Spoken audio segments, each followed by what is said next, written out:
I greet every one of you in the name of Jesus Christ to listen God's word. प्रभु यीशु मसीह के नाम में आप सभी दर्शकों को जो कि परमेश्वर का अटल वचन सुनने के लिए जमा हुए हैं, मैं अभिवादन करता हूं।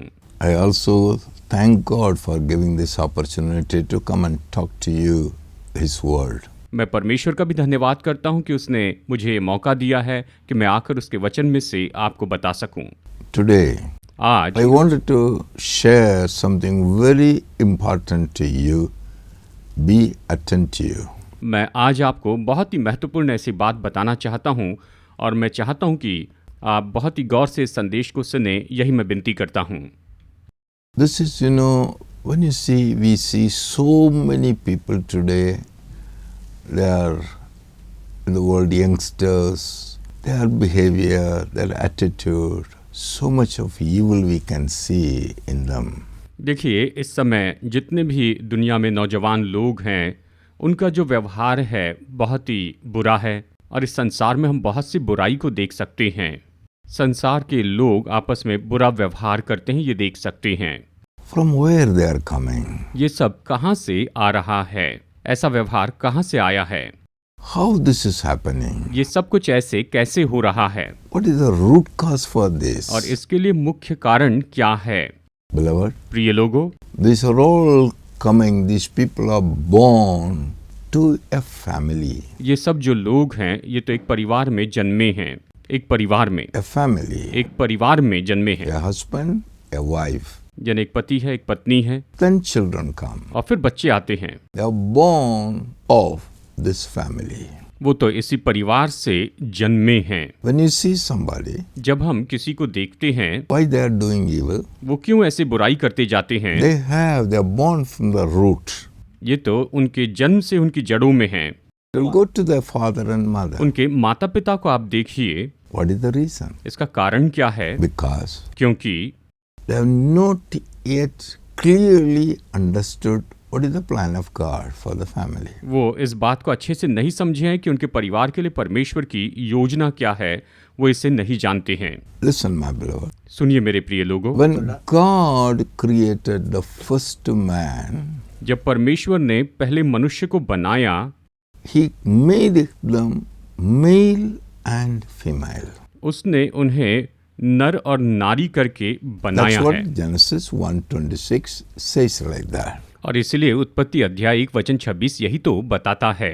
In the verse 28 says, वचन 28 ये कहता है, God blessed them. परमेश्वर ने उन्हें आशीष दी। He blessed them. उसने उन्हें आशीष दी। Not blessed him, but blessed them. आशीषें दी, ऐसा नहीं, उन्हें आशीष दी, यानी उन्हें आशीष दी। And said to them, और उनसे कहा, यानी उनसे बोला be fruitful and multiply. कि तुम फलवंत हो जाओ और बहुगुणित हो जाओ, Fill the earth. और पूरी पृथ्वी को भर दो, Subdue it. इसे अपने वश में कर लो, Have dominion over the whole earth. और पूरी पृथ्वी के ऊपर में तुम अधिकार रखो। इस तरह से कहा। This is the blessing that God has given to the mankind. यह आशीष है जो परमेश्वर ने मानव जाति को दी थी। We will hear the word. आइए ये वचन पढ़ते हैं। Genesis chapter 1 verse 28. उत्पत्ति अध्याय 1 वचन 28 आइए पढ़ते हैं। These blessings are still alive. और ये आशीष तो आज भी जीवित है, Is still under function. ये अभी भी काम कर रही है, Because God's word will never change. क्योंकि परमेश्वर का वचन कभी नहीं बदलता है। He will not change. वो नहीं बदलते। We'll hear the word. आइए वचन पढ़ते हैं। Then God blessed them and God said to them, Said to them, Be fruitful be fruitful, and multiply, multiply, fill the earth fill the earth, and subdue it. subdue it, Have dominion over the fish of the sea, have dominion over the fish of the sea, over the birds of the air, over the birds of the air, and over every living thing that moves on the earth. every living thing that moves on the earth.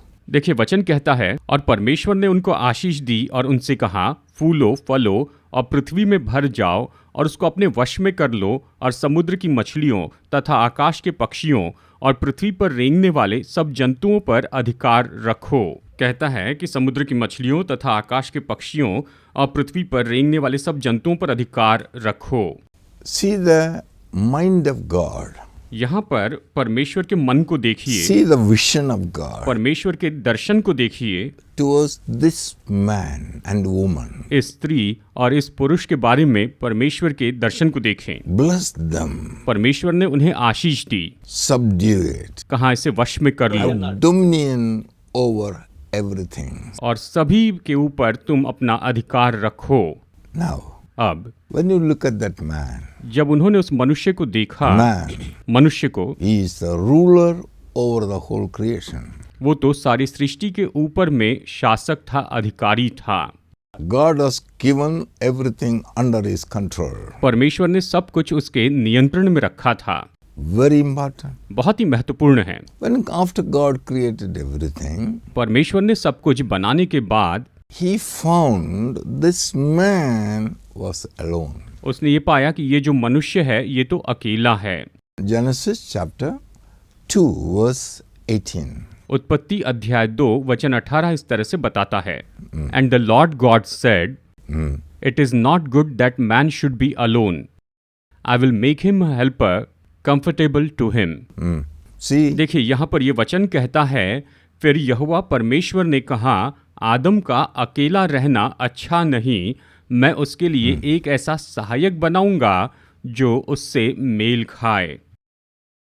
what he said? ये क्या कहता है It is not good for a man to be alone. कि आदम का अकेला रहना अच्छा नहीं। It is not good ये अच्छा नहीं for है a man to be alone. कि मनुष्य अकेला रहे।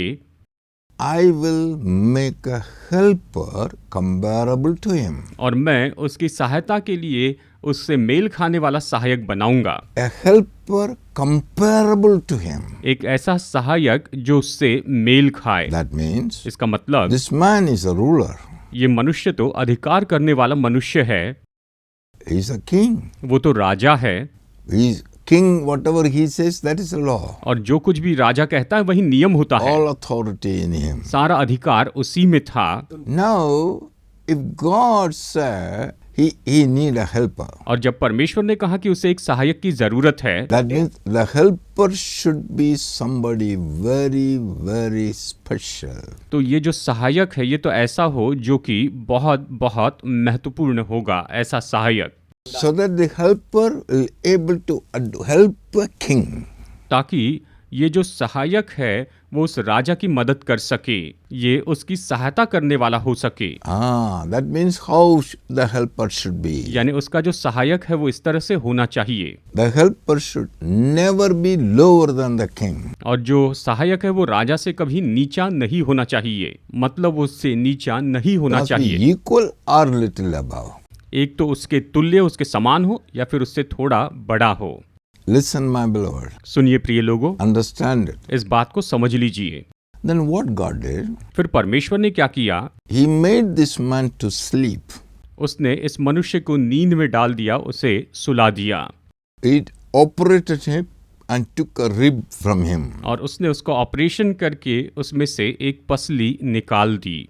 At that time he was unconscious. उस समय आदम तो बेहोश था, He don't know anything. उसे कुछ पता नहीं चल रहा था, He didn't know anything. उसे कुछ पता नहीं था। But God took this bone. लेकिन परमेश्वर ने इस हड्डी को निकाला He went and formed a beautiful woman और उसने उसके द्वारा एक बहुत ही सुंदर स्त्री बना दी from the bone. उस हड्डी से।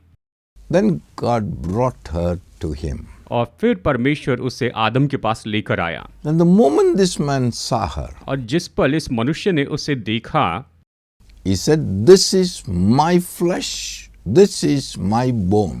उसने कहा, ये तो मेरे मांस का मांस है और ये मेरी हड्डी की हड्डी है। He was able to recognize that. वो उसे पहचान पाया था, He should able to know that. वो उसे जान पाया था। This flesh of my flesh and bone of my bone. ये तो मेरे मांस का मांस है और मेरी हड्डी की हड्डी है।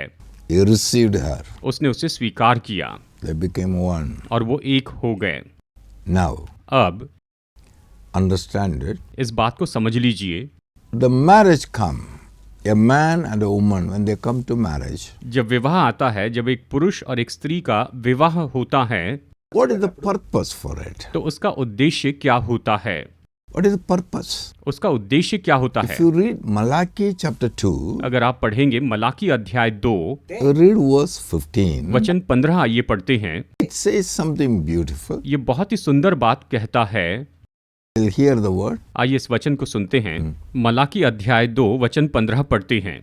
But did he not make them one, Did he not make them one? Having the remnant of the Spirit, Having a remnant of the Spirit? And why one? Why one? He seeks godly offspring, He seeks godly offspring. Therefore take heed to your spirit, Take heed to your wife. Take heed to your spirit. Okay. And let none deal treacherously Treacherously with the wife of with his youth. Okay. Okay. क्या उसने एक ही को नहीं बनाया जबकि और आत्माएं उसके पास थी? और एक ही को क्यों बनाया? इसलिए कि वो परमेश्वर के योग्य संतान चाहता है। इसलिए तुम अपनी आत्मा के विषय में चौकस रहो और तुम में से कोई अपनी जवानी की स्त्री से विश्वासघात न करे। ये कहता है कि तुम में से कोई अपनी जवानी की स्त्री से विश्वासघात न करें। And you understand this way. इसे इस तरह से समझिए। It says, ये कहता है why God has made them one. क्यों परमेश्वर ने उन्हें एक बनाया था? Did he not make them one? क्या उसने उन्हें एक नहीं बनाया था? What purpose? किस उद्देश्य के लिए? They are to bring godly offspring. कि उन्हें भक्तिपूर्ण वंश तैयार करना था। And there it says, God was witness. We hear from 13 onwards we read. वचन 13 से हम पढ़ते हैं, यहाँ परमेश्वर कहते हैं, and this is the second thing you do, you cover the altar of the Lord with tears, with weeping and crying, so he does not regard the offering any more, Lord receives it with goodwill from your hands, yet you say for what reason, because the law has been witnessed between you and the wife of your youth, with whom you have dealt treacherously. बस understood? देखिए यहाँ पर परमेश्वर का वचन ये कहता है, फिर तुमने ये दूसरा काम किया है कि तुमने यहोवा की वेदी को रोने वालों और आहें भरने वालों के आंसुओं से भिगो दिया है, यहाँ तक कि वो तुम्हारी भेंट की ओर दृष्टि तक नहीं करता और न प्रसन्न होकर उसको तुम्हारे हाथ से ग्रहण करता है। तुम पूछते हो ऐसा क्यों?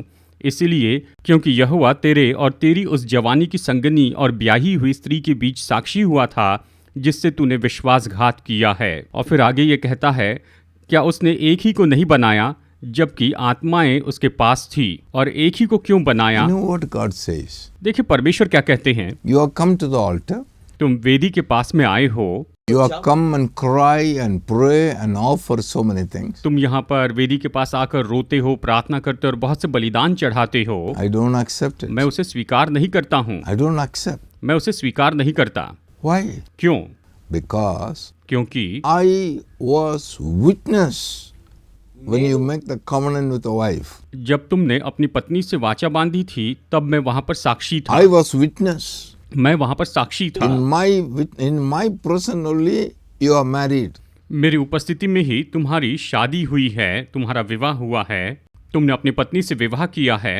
I was one who made both of you one. मैं ही वो हूँ जिसने तुम दोनों को एक कर दिया है। For what purpose? किस उद्देश्य के लिए? To bring godly offspring. कि भक्तिपूर्ण परिवार उत्पन्न करे, संतान उत्पन्न करे। Beloved, you have to understand this beauty and the miracle that happened at the time of once you join. मेरे प्रिय दोस्तों, आपको ये सुंदरता और ये महान बात को समझना होगा जब आप विवाह करते हैं तो आप किस संबंध में जुड़ते हैं। He said उसने कहा in Matthew chapter 19, मत्ती अध्याय 19 में verse 5 and 6 we will read. वचन 5 और 6 में हम ये पढ़ते हैं। Pay attention, बहुत ही ध्यान से सुनिए, understand it. इस बात को समझ लीजिए। Okay. आप इसे अच्छे से समझ लीजिए। And said, for this reason the man shall leave his father and mother and be joined to his wife and two shall become one flesh. One flesh. Next. So then they are no longer two, but one flesh. One flesh. Therefore, what God has joined together, let not man separate. देखिए यहाँ पर परमेश्वर का वचन क्या कहता है, इसे गौर से सुनिए। इस कारण मनुष्य अपने माता पिता से अलग होकर अपनी पत्नी के साथ रहेगा और वे दोनों एक तन होंगे। इसलिए वे अब दो नहीं पर एक तन हैं। इसलिए जिसे परमेश्वर ने जोड़ा है उसे मनुष्य अलग न करे। Praise the Lord. प्रभु की स्तुति। I've got it. क्या आप इसे समझ गए What हैं? is that? इसे समझ गए? God has united both of them as one. They become one flesh. परमेश्वर ने उन दोनों को एक साथ जोड़ा और इस तरह से वो दोनों एक तन हो गए हैं। They are not two. वो अभी दो नहीं हैं, They are one. वो एक हैं। Very clearly understand this. बहुत ही स्पष्ट रीति से इसे समझ लीजिए। God see this man and this woman as one. परमेश्वर इस स्त्री को और इस पुरुष को एक रूप में देखते हैं, दोनों को एक देखते हैं। What we see here, हम यहाँ पर क्या देखते हैं? two. दो देखते हैं।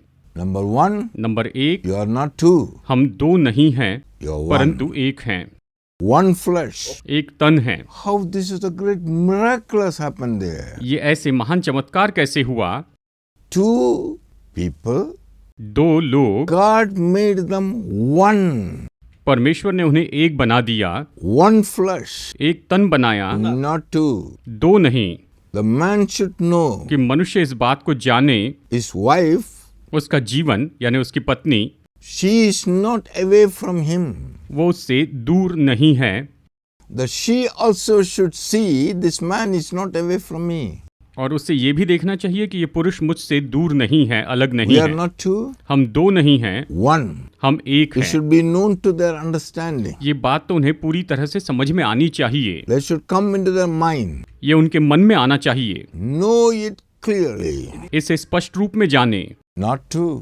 वो दो नहीं हैं। Then God say, फिर परमेश्वर ने कहा, what God has joined together, परमेश्वर ने जिन्हें एक साथ जोड़ा है, let no one separate it. कोई भी उसे अलग न करने पाए।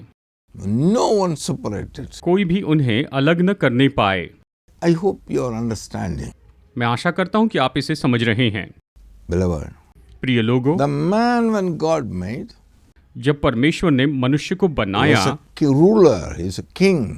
वो जो पति है वो तो मुखिया है, राजा है। He has a responsibility to function and rule the whole world and subdue it. उसका ये काम था कि पूरे संसार के ऊपर में वो राज्य करे और उसे अपने वश में कर ले।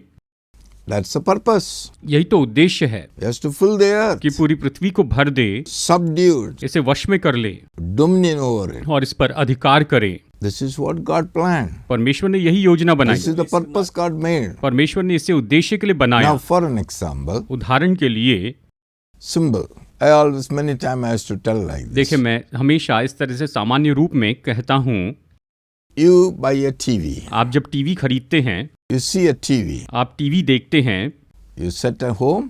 आप उसे घर में लगाते You put हैं, it on. उसे ऑन करते हैं It all functions so well. और वो सही तरह से काम करती है। All the news, media, whatever all you tune, it will start functioning. आप न्यूज़ और जो कुछ भी देखते हैं वो सब काम करने लगती है। टीवी अच्छे से काम करता है। Now, अब inside the TV, उस टीवी के अंदर में there is a fuse. वहाँ पर फ्यूज़ है। You remove the fuse. आप उस फ्यूज़ को निकालिए, Keep it aside. उसे अलग रख दीजिए, What will happen to the TV? तो फिर टीवी को क्या होगा? टीवी ऑन होगी क्या? It will not function. वो काम नहीं करेगी, Useless. बेकार हो जाएगी, Useless. बिना काम की होगी। What is the purpose of this fuse? इस फ्यूज़ का उद्देश्य क्या है? If both are kept separate, हम अगर इन दोनों को अलग रख दें, it will become वो useless. किसी काम के नहीं होंगे, Both are is चाहे जो भी हो। exactly the same. बिल्कुल इसी तरह से The family. परिवार भी है। Beloved, प्रिय लोगों, let no one separate. कोई भी अलग न करने पाए, It should be one. वो तो एक होने चाहिए। So when the moment you put the fuse inside, जिस पर आप फ्यूज को लगा देंगे, the TV function. टीवी काम करेगी। Now the people to understand, अब लोगों को ये समझना आसान we होगा। want to fulfill God's desire, परमेश्वर की इच्छा को पूरी करने के लिए we must know, आपको जानना होगा, must act, आपको काम करना we होगा must function और उस तरह से कार्य as करना होगा, one, एक के रूप में, not two. दो के रूप में नहीं। Are you getting it? क्या आप समझ रहे हैं? That's why God said, इसीलिए परमेश्वर ने कहा, love your wife. अपनी पत्नी से प्रेम रख। He said his wife, that woman, जो स्त्री को तूने अपनी पत्नी be बनाया, submit to your husband उस स्त्री से कहता है कि अपने पति की अधीनता में रहो। in everything. हर एक बात में। It is in our understanding. ये तो हमारी समझ में होता है। Why? क्यों? The purpose of God should be fulfilled. परमेश्वर का उद्देश्य पूरा होना चाहिए। Be fruitful. फलवंत हो जाएं Fill the earth with the fruits. और फलों से पृथ्वी को भर Not दें, evil. बुराई से नहीं। And subdue it. इसे वश में कर ले And have dominion over it. और इस पर अधिकार रखें And bring godly offspring. और भक्तिपूर्ण वंश को उत्पन्न करें, So that the whole earth will be full of godly people. ताकि पूरी पृथ्वी भक्तिपूर्ण लोगों से भर जाए। The root is this family. और इसके लिए मुख्य जड़ तो ये परिवार है। This knowledge should have everyone. ये ज्ञान तो हर एक व्यक्ति में होना चाहिए, हर एक में होना चाहिए। Is it happening like this today? क्या आपके साथ में ऐसा हो रहा है प्रिय लोगों? My beloved, मेरे प्रिय लोगों, the enemy, there is an enemy, he knows it. शत्रु जो है वो तो इस बात को जानता है, He knows. वो जानता है If they both are together, अगर ये दोनों एक साथ रहेंगे, they become one. अगर वो एक हो जाएं, If they understand together, तो वो एक दूसरे को समझने लगे, then we can't defeat them. तो हम उन्हें हरा नहीं सकते हैं। They will be function. वो एक They will साथ be काम functioning करेंगे। and fill the earth with all good. वो काम करेंगे एक साथ और पूरी पृथ्वी को भलाई से भर देंगे, पूरी पृथ्वी को भर देंगे। So what he does, तो उसने क्या किया? he tried to separate them. वो उन्हें अलग करने की कोशिश करता है Keep them both कि separate. उन दोनों को अलग रखें। Then all evil comes. और जब सारी बुराई आ जाती है, Godly offspring will not come. तो फिर भक्तिपूर्ण जो वंश है वो नहीं आएगा। Beloved, प्रिय लोगों, we must understand आपको इसे समझना the होगा। purpose of God. परमेश्वर का उद्देश्य क्या है? Don't deal with your wife treacherously. आप अपनी पत्नी से कठोरतापूर्ण व्यवहार न करें। God will not answer your prayers. परमेश्वर आपकी प्रार्थनाओं का उत्तर नहीं देंगे। Another thing, एक और बात है, when God has made a helper for you, जब परमेश्वर ने आपके लिए सहायक बनाया है, she is a helper, तो वो सहायक है, not ordinary. वो कोई साधारण नहीं है। When God made her, जब परमेश्वर ने उसे बनाया, so many things, some special have been put inside that woman. उस स्त्री के अंदर परमेश्वर ने बहुत सी विशेष बातों को वहां पर रखा है, But man is not enabled to understand that. और मनुष्य इन सारी बातों को नहीं समझ सकता है। No one can understand also easily कोई भी ऐसे ही आसानी से इसे You know- नहीं समझ सकता है what God has put in her कि परमेश्वर ने उसमें क्या रखा है to control this king, कि इस राजा पर नियंत्रण करे, to rule the king, कि राजा पर राज्य करे, to help the king. कि राजा की मदद करने के लिए उसमें क्या रखा है। So much is there. इतना कुछ उसमें है, Do you know it? इसे जान लीजिए। My beloved, मेरे प्रिय लोगों, that woman वो स्त्री which God made, जिसे परमेश्वर ने बनाया है, taken from the man, वो तो मनुष्य से ली गई है, God put these are all the things in her. और परमेश्वर ने ये सारी चीजें उसमें रखी हुई हैं। Number one, number 1, the comforting power. सांत्वना देने वाली सामर्थ। Number two, number 2, the counseling power. To whom? The king. Huh? सलाह देने वाली सामर्थ। किसे? राजा को सलाह देना। हाँ। Number three, number 3, strengthening the king राजा को बल देना, ये उसमें रखा है। when he is weak. जब वो कमजोर होता है उस समय उसे बल देना, Intercede for this king. इस राजा के लिए मध्यस्थी करना, ये उसमें रखा है। Stand up like a standby. He stand up if any enemy comes nearby. जब भी कोई शत्रु करीब आता है तो उसे उसके साथ में खड़े रहने की सामर्थ उसमें दी है Strengthen this king. कि इस राजा को वो बल देते चले जाए। These all things, and next is a helper. ये सारी चीजें एक सहायक के रूप में उसने उसमें रखी हुई है। All these things are in the woman. ये सारी जो चीजें हैं ये तो स्त्री में रखी God हुई made हैं it so special और इसीलिए वो इतनी विशेष हैं to help the king, कि राजा की मदद करें, so that ताकि the way the king's supposed to function, he can function. जिस तरह से राजा को काम करना चाहिए उस तरह से वो काम कर सके, वो उस तरह से पूरे काम कर सके। Do you know that? क्या आप ये जानते हैं? We understand this. Yes. इसे समझ लीजिए। But the enemy is keeping both of them tuck separate, शत्रु जो है वो तो उन्हें अलग रखना चाहता है, वो उन्हें अलग so रखता है that he can easily defeat the king. ताकि वो बड़ी आसानी से सब कुछ हरा सके और वो आसानी से जीत सके, Easily this king can be defeated, he can be made useless. ताकि आसानी से इस राजा को हराया जा सके और उसे पूरा बेकार कर सके। so that he can bring all evil forces on the earth. और इस तरह वो इस पृथ्वी पर सारी बुरी बातों को लेकर आए, बुरी शक्तियों को लेकर आए।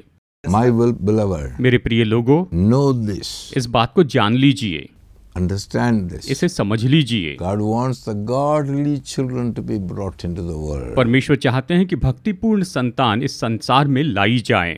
Every person, हर एक व्यक्ति, do not treat your wife treacherously. अपनी पत्नी से आप बुरा व्यवहार मत कीजिए। According to God's plan, परमेश्वर की योजना के you will अनुसार not, a man cannot function fully without her. पुरुष जो है उसके बिना पूरी तरह से काम नहीं कर सकता है। पुरुष उसके बिना काम नहीं कर सकता। That's why God said, love her. और परमेश्वर ने कहा कि तू उससे प्रेम रखना। God loved the church. परमेश्वर चर्च से यानी कलीसिया से प्रेम रखते हैं। Try to understand, my beloved. इसे समझने की कोशिश कीजिए। See, देखिए, when you come back tired from work जब आप दफ्तर से थक कर वापस आते हैं and she comes, और वो आती है, she look at you, वो आपकी ओर देखती है, why you feel so tired today? आज तुम इतना ज्यादा थके हुए दिख रहे हो, ऐसा She क्यों takes है? the hand and put around him. वो अपना हाथ उठाकर आप पर रखती है। That man is comforted. तुरंत उस व्यक्ति को तसल्ली मिलती है, उसे हौसला मिलता है। How it is happening? ये कैसे हो रहा है? This is what a woman carries. स्त्री में यही तो होता है। God put within that. परमेश्वर ने उसमें उसे That's रखा why है। God said, love her. इसलिए परमेश्वर ने उससे कहा उससे प्रेम रख। Beloved, प्रिय लोगों, when you meditate on this, जब हम इस पर मनन करते हैं, plenty is there. इन बातों को सीखते हैं, Understand. इसे समझ लीजिए। Ask God. परमेश्वर से मांगे, Never कभी भी separate from your wife. अपनी पत्नी से अलग मत होइए। Never separate. कभी अलग मत In your होइए। mind, in your thought, in your anything. अपने मन में, अपने विचारों में, किसी भी बात में Remember. आप अलग मत होइए। Remember. याद रखिए, You both are one flesh. आप दोनों एक तन हैं। One flesh. एक तन हैं, Not two. दो नहीं हैं। Understand it. इस बात को समझ लीजिए। My beloved. मेरे प्रिय लोगों, May the Lord richly bless you and bring this understanding in your heart and your mind so that you will never be two, but you'll be one. परमेश्वर आपको बहुतायत से आशीष दे और ये सच्चाई आपके हृदय में गहराई में उतर पाए कि आप कभी दो नहीं हैं, आप एक हैं। इस बात को आप पूरी तरह से अच्छे से समझ लें। So that you can see the generations, godly generation. और आप भक्तिपूर्ण पीढ़ी को देख पाएंगे, भक्तिपूर्ण संतान को देख पाएंगे, the whole world will be fruitful. और पूरा संसार फलवंत हो जाएगा। Be blessed. आप आशीषित होंगे। May the Lord bless you. प्रभु आपको आशीष दे। May the Lord give you understanding. प्रभु आपको समझ दे। You are blessed. आप तो आशीषित हैं। In Jesus' name. यीशु के नाम में। Amen. आमीन।